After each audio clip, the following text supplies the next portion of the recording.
Hello everybody, I'm back with my 1977 Fiat 124 Spider, and if you've been following along you'll know that I recently was able to get it started for the first time in 25 years, but unfortunately I can't stop because the brake system is completely trashed.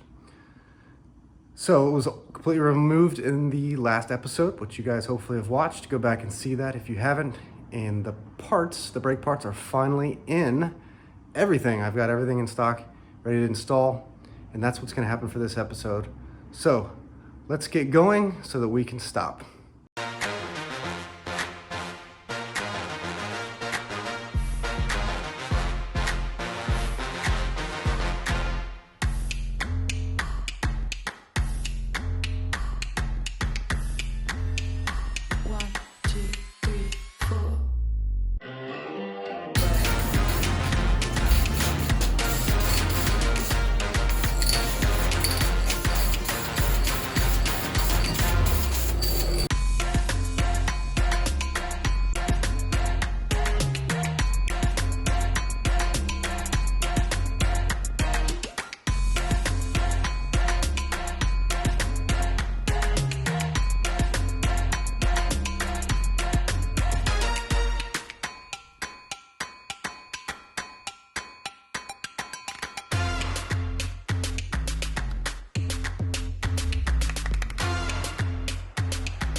Okay, before I wrap up the brake job and reinstall the brake booster and the brake master cylinder, there's just a few minor maintenance items I'm going to do first.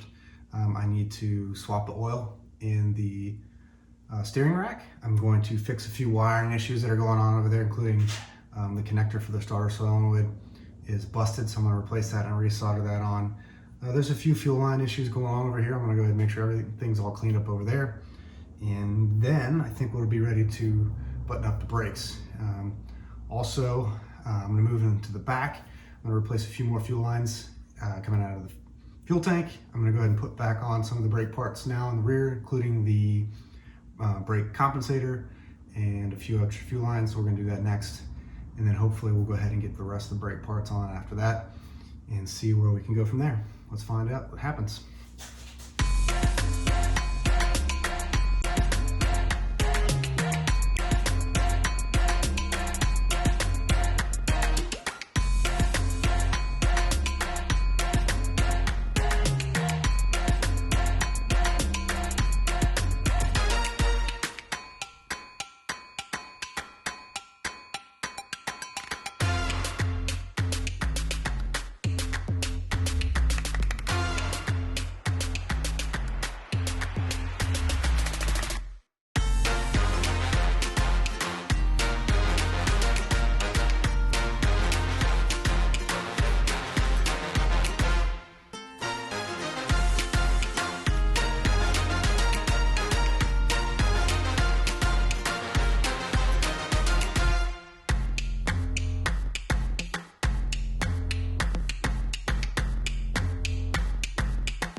Okay, we're gonna take a break from the brakes real quick and have a little fun.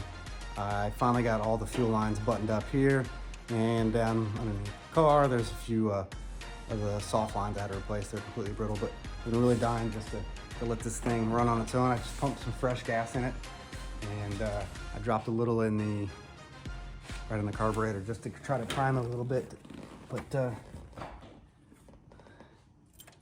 I had it running, I'm gonna be honest, but I think it's gonna start right up again. Sounds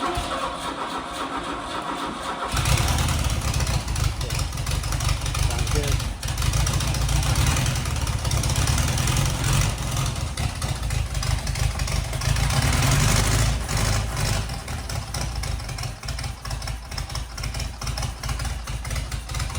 Not bad for only 3 cylinders. Almost sounds like it's got a big cam, some big cams in it.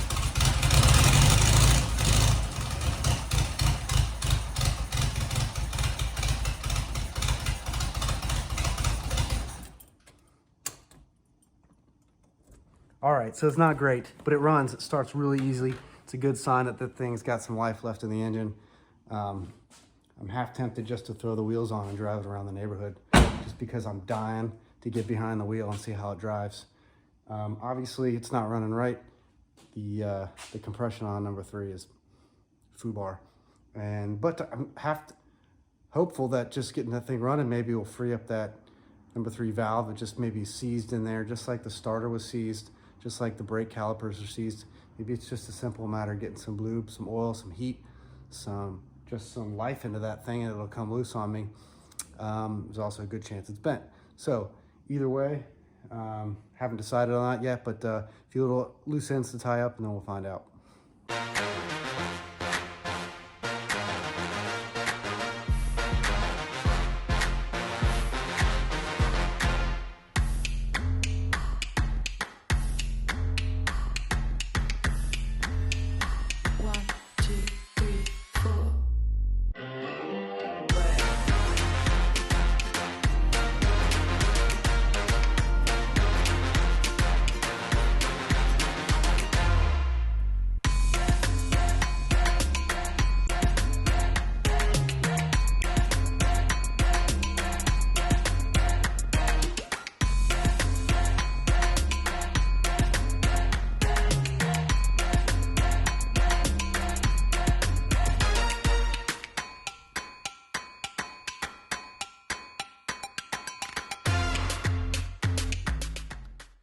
So here's a pretty interesting trick I've learned for bleeding brakes, especially with new calipers and new brake lines where there's a lot of air in here.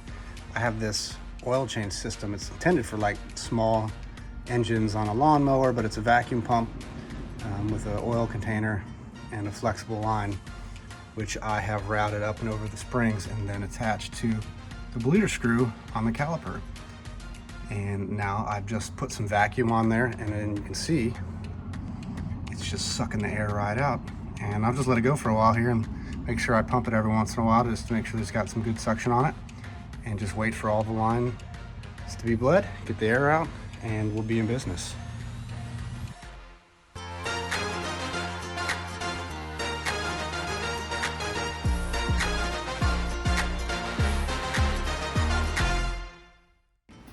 Okay, brake status update. We are pretty much finished. You'll see under here, it's the front driver's side brake. I did restore the caliper bracket, which you probably saw in the last episode. Calipers are brand new, pads are brand new, rotors new. I got some new hardware for the calipers. The rubber hoses are new, the brake hoses are new, the brake lines are all new. So this is for all four wheels. Had to replace all those from scratch because everything was toasted. So follow that up. The brake line you'll see connects to, hey, look at that, a brand new master cylinder. Brake lines to all 4 tires here. New brake reservoir hoses. The brake reservoir is actually the only thing in the entire brake system that I was able to reuse. And then you can see back here, brand new brake booster. So new, everything's new, and I ran all new lines. Now, while I had the master cylinder out, get quite a lot of room for activities in here. I was able to rework a lot of the fuel lines. I was also, I worked underneath here. I reworked and rewired some of the connectors for the starter solenoid. The trigger switch was broken. I think there's an oil pressure switch down there that I soldered on a pigtail for that. There is I think this is for the coolant temperature. I still have to replace the connector for that. Shouldn't be a big deal. That'll go on once we get the radiator back on. But everything else now starting to look pretty nice. Up in the engine bay, obviously, there's still the issue with a stuck valve on the intake number 3 cylinder that I have to address. But in the meantime, now that I've got all the fuel lines connected, I've been underneath the car. I worked on some of the fuel lines underneath as well, got everything nice and tidy. We're gonna just run the car for a little bit here just to keep it warm, just to see how it feels with only 3 cylinders, just to keep it moving, get this thing running for the first time in 25 years, just to kind of see where we stand, what's the situation, where we're gonna be. I'm also trying to climb underneath the car. It's up on jack stands, but I'd really like to show you kind of some of the rear brake situation that you have to deal with on these things. So let's see if we can climb under and see if we can check that out. All right, you guys, we're under the car now. It's kind of tight here just on the jack stands, but I find this kind of interesting, and maybe you will too. But you can see there's some new brake line that comes all the way down the transmission tunnel. I had to run all that new nice silver line there to the brakes. Now the funny thing is, it just keeps on going here. It actually, that brake line from the master cylinder comes all the way to the back, comes down, and it goes into the brake compensator, which you might be able to see right here. You can see how it comes into the brake compensator and then it comes back out. And this thing is a giant pain in the ass, okay? I know I got into a conversation on Facebook about the necessity of this thing, and everyone seemed to think that Fiat engineers were the smartest people on the planet, and they had a reason for putting that there.